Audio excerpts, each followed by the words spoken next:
श्रीराम, जय शिवराय. श्रीरामपूरमध्ये शिवछत्रपतींच्या स्मारकावरून, पुतळ्यावरून राजकारण या थराला गेलंय का काही लोक म्हणून राहिले का तो पुतळा तिथून काढला पाहिजे, तो पुतळा आम्ही वरती चढून काढून टाकू. तर यांना स्पष्ट भाषेत सांगतो, छत्रपतींचा सरदार म्हणून पुतळा काढून टाकू असं जो म्हणन त्याचा तो हात आम्ही काढून टाकू.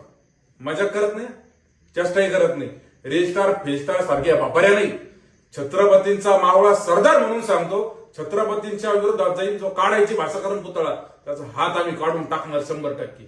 आणि दुसरा मुद्दा का ते जागेवरून जे म्हणताय का काही जण तुम्हाला जागा मान्य आहे का, तर ते स्थान मान्य आहे. तो मुद्दा असा आहे का तुम्ही पहिले हे लक्षात घ्या का एप्रिल 2021 मध्ये त्या छत्रपती शिवाजी महाराज चौकामध्ये आम्ही 1.5 टनाचा पुतळा बसवला, शिवप्रहारच्या मावळ्यांनी बसवला, क्रेनच्या साह्याने पुतळा बसवला. त्याच्यात गुन्हे दाखल झालेले, कोर्टात केसेस चालू.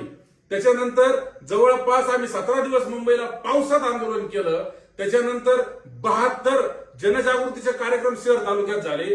त्यानंतर 59 दिवस विराट मोर्चा एक झाला मोठा. त्याच्यानंतर 59 दिवस आंदोलन जे की निर्णायक आंदोलन ठरलं. 59 दिवस आंदोलन, त्याचे लेखी अनेक परवानगी भेटले. 21 परवानग्या लागत्या पुतळा बसवायला. त्याच्यापैकी त्या ठिकाणी काही परवानगी आम्ही त्या ठिकाणी प्रशासनाकडून घेतल्या, तेव्हाच आंदोलन सोडलं. त्याच्यानंतर स्मारक उभं राहिलेले. त्याच्यामुळे जागेचा मुद्दा तुम्ही आम्हाला नका सांगू, आमच्या अंतःकरणात तो विषय. पण जर पुढे होणारच नसेल 40 वर्ष तो उपयोग काय. आज